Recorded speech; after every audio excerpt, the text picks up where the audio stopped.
Hermano, Dios les bendiga grandemente. Acá comenzando nuestra mañana con conexión espiritual. Vamos así mismo a leer en el día de hoy la lectura titulada Al Dios no conocido en Hechos capítulo 17 versículo 13 hasta el capítulo 18 versículo 12 y también el libro de Primera y Segunda de Tesalonicenses.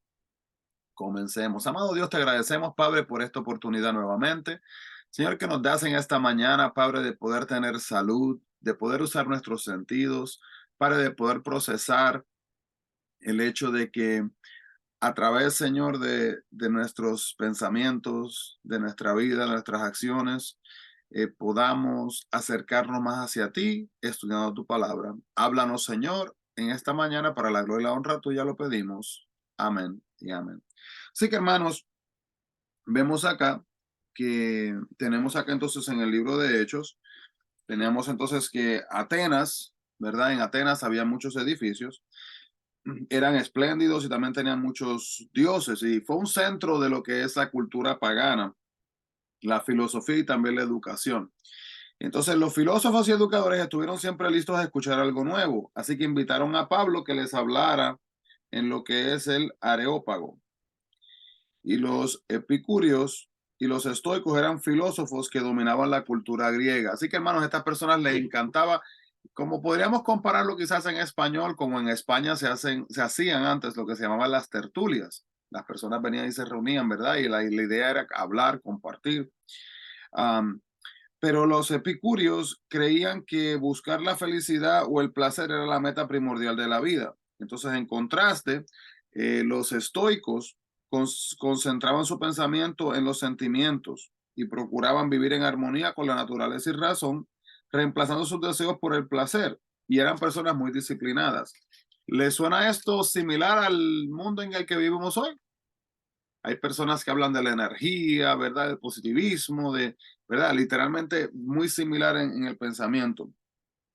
Y cuando entonces hablamos acá, en el versículo 19 se habla de que hubo un tiempo que el Consejo Concilio, que se llamaba el Areópago, se reunió en una pequeña colina de Atenas, cerca del lugar llamado Acrópolis. Y cuando Pablo se puso de pie en dicho lugar y habló acerca del único Dios verdadero, su audiencia podía bajar los ojos hacia la ciudad y notar la existencia de muchos ídolos que Pablo reconocía como dioses sin valor, ya que, hermano, tenían un Dios para todo, incluyendo el hecho de que tenían un Dios sin nombre, un Dios desconocido, ¿verdad? Una imagen, por decir, de un Dios desconocido. Pablo estaba bien preparado para hablar a este grupo. Vino a Tarso, un centro educacional, y tenía la instrucción y el conocimiento suficiente para presentar sus creencias con claridad y también con persuasión. Pablo era un rabino, instruido a los pies del maestro más sobresaliente de aquellos tiempos, Gamaliel, y pasó mucho tiempo también pensando y razonando en las escrituras. Entonces, es importante, hermanos, que no solamente prediquemos con pasión, sino que tenemos también que tener conocimiento bíblico, que esto es una cosa que muchas veces hoy día la gente a veces no le pone énfasis, el hecho de que tenemos que entender y estudiar la palabra de Dios para que así podamos aplicarla y no solamente decir, ¿verdad? Hablar así sin sustancia de lo que es la palabra de Dios en nuestras vidas. Entonces, cuanto más sepamos acerca de la Biblia, lo que significa y cómo aplicar su contenido, nuestras palabras van a ser más convincentes. Esto no significa que queriendo saber más a fin de abarcar un mayor número de personas y contestar sus preguntas y argumentos con mayor eficacia.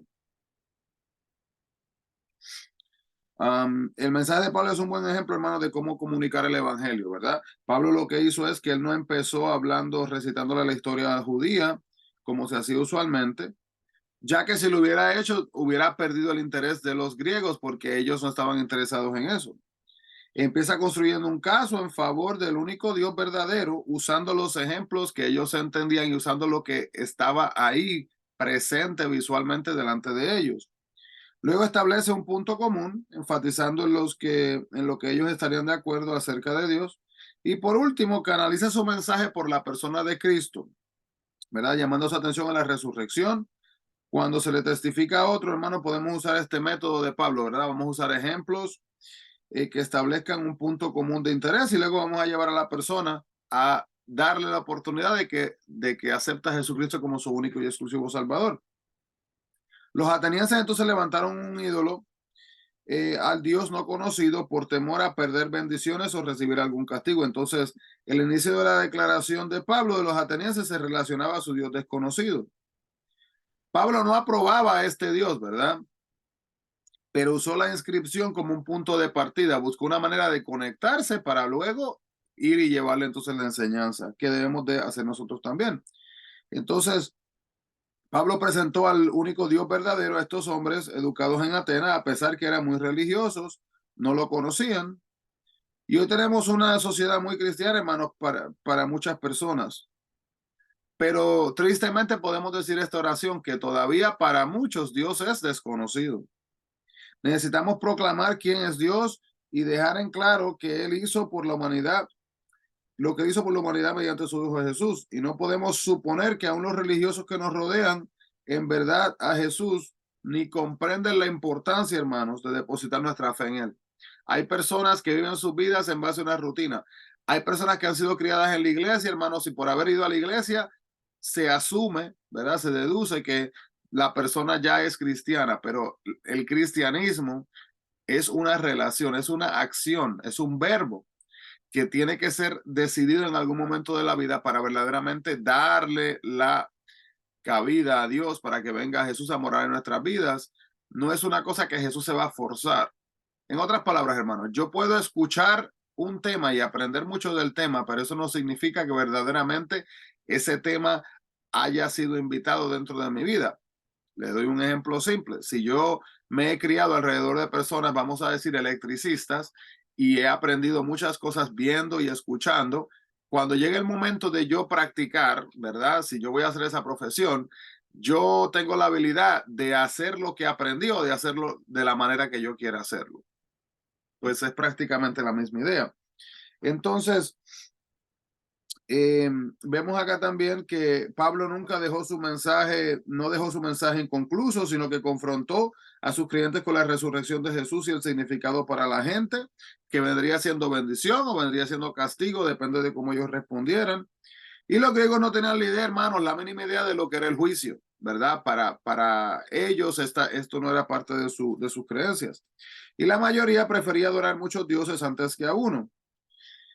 La idea de la resurrección era increíble y hasta ofensiva para ellos, pero Pablo no escondió la verdad, no les importó lo que pensaran al respecto, y él cambió su exposición a fin de que encajara en su audiencia, pero él nunca cambió la esencia del mensaje básico. El mensaje básico siguió siempre siendo el mismo. Entonces, el mensaje de Pablo motivó una reacción mixta, y aunque algunos se rieron, otros buscaron más información y un pequeño grupo creyó. Nunca dudemos, hermanos, en hablar de Cristo, porque cuando lo hacemos, ¿verdad? Con la dirección del Espíritu Santo, las personas van a tornar su vida. Esas personas que verdaderamente están prestando atención van a poder tornar su vida y mostrar entonces este cambio. Podemos ver acá también que Corinto fue un centro político y comercial de Grecia, superando a Atenas en importancia, y era famosa por su maldad y también por la inmoralidad. Había un templo que había sido dedicado a Afrodita, diosa del amor y de la guerra, y se construyó en la empinada roca de forma plana en la parte superior que dominaba la ciudad. En esta religión popular, la gente adoraba a la divinidad, dando dinero al templo y participando en actos sexuales con hombres y mujeres que se prostituían dentro del templo. Esto pasaba, hermanos, en una manera disque de adoración, ¿verdad? A sus dioses en esos momentos con este pecado. Pablo vio en Corinto un desafío y una gran oportunidad para su ministerio. Más tarde escribió una serie de cartas a los corintios, ocupándose sobre todo de los problemas de inmoralidad. Primera y segunda de Corintios son de dichas cartas. Así que cuando vemos el libro de Primera y Segunda de Corintios, sabemos que son epístolas, cartas que fueron escritas a Corintios para lidiar con toda esta inmoralidad que estaba siendo presentada. Entonces, vemos acá también que en aquellos momentos cada muchacho judío aprendía un oficio y procuraba vivir de sus ingresos. Y entonces se nos menciona acá a Pablo y Aquila. Ellos se habían preparado en la fabricación de tiendas o carpas, cortando y cosiendo paños tejidos con pelo de cabra, Y los soldados usaron muchas tiendas de manera que se vendieron, ¿verdad?, a la armada romana. Y como fabricante de tiendas, Pablo pudo ir a cualquier lugar que Dios le indicara, llevando su fuente de ingresos consigo, porque sabíamos que, ¿verdad?, esa era la destreza, la habilidad y lo que Pablo había hecho como trabajo. Y la palabra hacer tiendas en griego también se usó para referirse al que trabajaba con el cuero. Bien, así que déjeme, le voy a contar un poquito sobre Aquila y Priscila y qué podemos aprender de ellos, y así terminamos por el día de hoy. Puntos fuertes y logros de Aquila y de Priscila. Fue un equipo, ¿verdad? Un matrimonio sobresaliente de esposo y esposa que ministró en la iglesia primitiva. Se mantenían haciendo tiendas mientras servían a Cristo. Así que tenían su trabajo mientras estaban sirviendo a Cristo de igual manera. Eran amigos cercanos de Pablo. Explicaron a Apolos el mensaje completo de Cristo. ¿Qué aprendemos de la vida de ellos? Las parejas pueden tener un ministerio eficaz. El hogar es una herramienta valiosa para la evangelización. Cada creyente necesita que lo instruyan bien en la fe, sin importar el papel que desempeñe en la iglesia. Datos generales. Podemos ver que son procedentes de Roma. Se trasladaron entonces a Corinto y luego se fueron a Éfeso. La ocupación de ellos eran fabricantes de tiendas, como habíamos dicho anteriormente, y los contemporáneos de ellos eran el emperador Claudio, Pablo, Timoteo y también Apolos. Así que podemos ver en Romanos 16, 3 y 4 que dice este versículo clave: saludad a Priscila y Aquila, mis colaboradores de Cristo Jesús, que expusieron su vida por mí, a los cuales no solo yo doy gracias, sino también todas las iglesias de los gentiles. Así que, hermanos, podemos aprender mucho de esta historia, incluyendo la enseñanza de que tenemos que ponerle importancia, ¿verdad?, a enseñar de Cristo a las personas que nos rodean, sea en nuestro empleo, sea en nuestra familia, sea en nuestra comunidad, sea en nuestro vecindario, y dar testimonio, hermano, de quién Cristo es. Amado Dios, te agradecemos grandemente, Padre, por tu palabra. Te agradecemos grandemente, Señor, y te adoramos por cuidarnos, por bendecirnos, por nunca, Padre, Señor, desampararnos. Te pedimos, Padre, que tú te manifiestes de una manera especial sobre cada hermano, cada hermana. Padre, y que el que está escuchando estas palabras que no te conoce, Señor, tome la decisión, Padre, de abrir sus corazones para entregarse delante de ti. Espíritu Santo, toma control de estas vidas, restaura, vivifica y renueva de acuerdo a la necesidad. Padre, suple a los que están necesitados, provee al que necesita provisión, y muévete y manifiéstate de una manera especial y grande para la gloria y la honra tuya. Pedimos estas cosas, mi Cristo, en el nombre de Jesús. Amén y amén. Así que, hermanos, Dios les bendiga grandemente. No se olviden, busquemos la presencia del Señor. Bendiciones a todos.